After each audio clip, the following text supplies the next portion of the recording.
Good morning.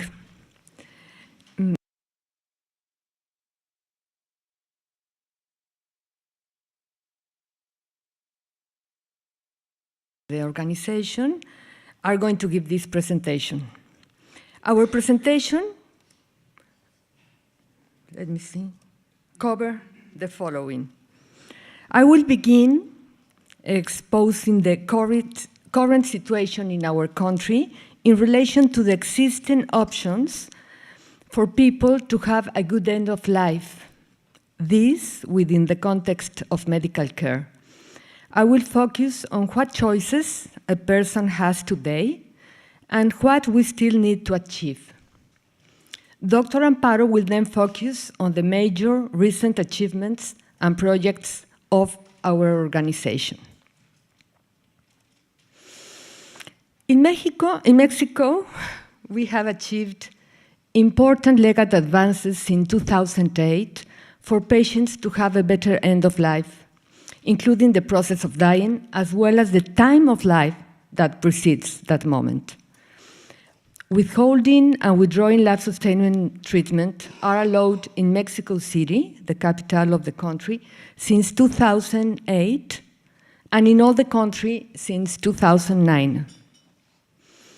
Advance directives are recognized in Mexico City since 2008, signed before a notary, and in all the country since 2009. Continuous deep sedation until death is allowed in all the country since 2014. Palliative care is mandatory in all Mexico since 2017. And a right to die with dignity was approved in Mexico City's new constitution in 2017. But what do we need? Well, we need to expand choices at the end of life with euthanasia and physician-assisted suicide. We need voluntary stop eating and drinking that has not even been discussed in our country.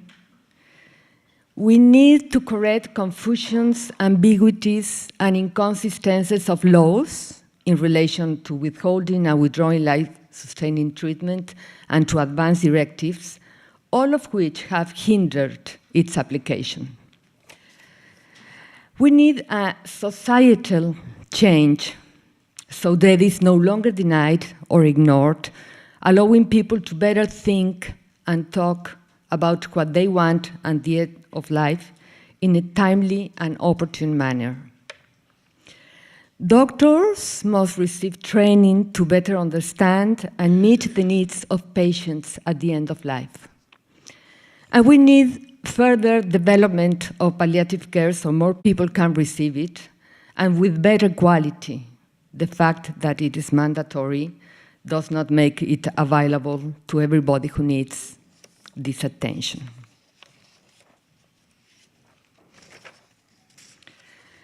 What are the obstacles to overcome? Well, lack of respect for patient decisions by physicians and relatives is one of them.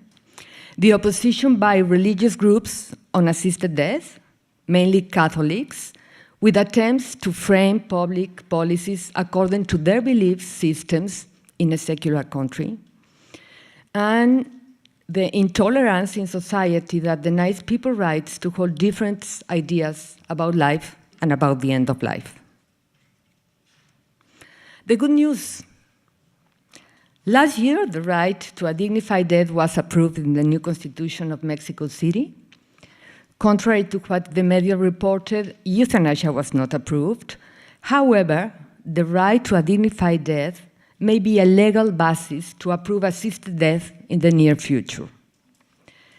And we can feel optimistic since the new government that takes office in December, next December, has said it will promote public liberal policies such as extending the decriminalization of abortion, that is only decriminalized in Mexico City to all the country, and promoting a dignified death throughout the country, even though we still need to clarify what is meant by dignified death.